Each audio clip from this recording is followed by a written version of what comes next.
Dans une déclaration adressée aux médias, aux organisations internationales, institutions de défense des droits humains et au peuple togolais, le détenu politique, Abdoulaziz Goma, irlandais d'origine togolaise, incarcéré depuis 2018 à la prison civile de Lomé, annonce une grève de la faim aux fins d'exiger la libération des prisonniers politiques et la fin des violations des droits humains. Aziz Goma dénonce par ailleurs les conditions exécrables de détention et les actes de torture dont lui et ses co-détenus ont été victimes. Déclaration d'Abdoulaziz Goma, détenu politique au Togo. Je me nomme Abdoulaziz Goma, citoyen irlandais d'origine togolaise, actuellement détenu de manière arbitraire à la prison civile de Lomé au Togo. À partir du 27 août 2025, j'entame une grève de la faim illimitée pour dénoncer la répression systématique subie par les prisonniers politiques au Togo, et pour réclamer la libération immédiate et inconditionnelle de tous les détenus politiques, la fin des actes de torture et des traitements inhumains dans les lieux de détention, l'ouverture d'enquêtes indépendantes sur les nombreuses violations des droits humains, l'intervention urgente des institutions nationales et internationales compétentes. Un combat collectif. Je ne suis pas seul dans cette lutte. De nombreux autres détenus politiques subissent les mêmes persécutions,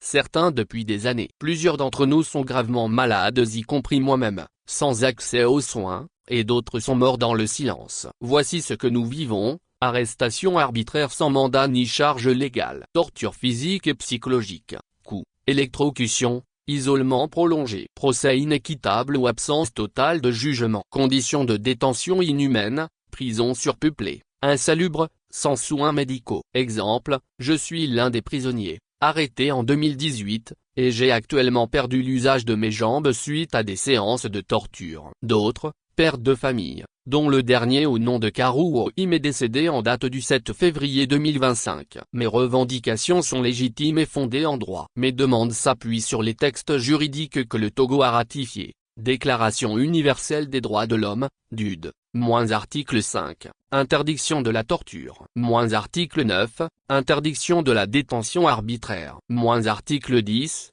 droit à un procès équitable, pacte international relatif aux droits civils et politiques, PIDCOP, convention contre la torture, ONU, charte africaine des droits de l'homme et des peuples, CAD, Cour de justice de la CEDEAO, comité contre la torture, ONU, conséquences humaines désastreuses, santé détruite, fractures, maladies aggravées, dépression, famille brisée, enfants sans repère, perte de revenus, stigmatisation, avenir anéanti, exclusion professionnelle et sociale. Appel à une mobilisation immédiate. Nous lançons un appel solennel à l'ONU, à la CEDEAO, à l'Union africaine, à l'Union européenne, et aux ONG de défense des droits humains. Moins envoyer d'urgence des missions d'observation dans les prisons togolaises. Moins exiger des comptes aux autorités, au peuple togolais. Moins rester debout. Refusez la peur. Soutenez vos frères injustement emprisonnés. Aux médias internationaux et au gouvernement démocratique,